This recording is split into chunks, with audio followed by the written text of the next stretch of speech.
This is a different way to solve the problem of all keys lost.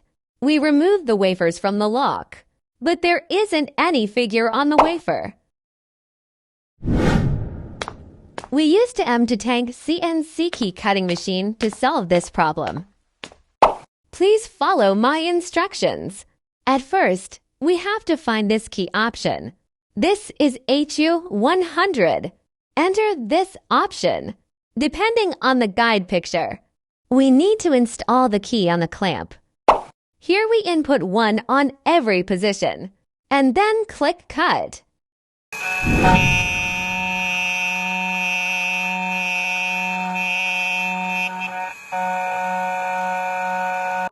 Key bitting of every position is 1, and then we insert this key into the lock cylinder. Here we look for which position is 1. Please watch carefully. The last wafer is not protruding. Here the bitting is 1.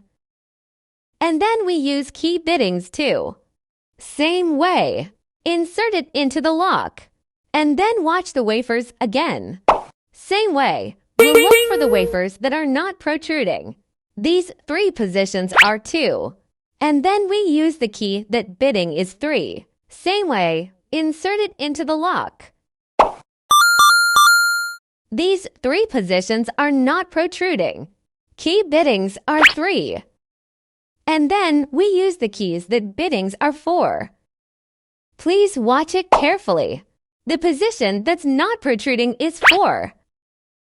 Finally, we input 3, 2, 3, 2, 3, 2, 4, 1, and cut the key.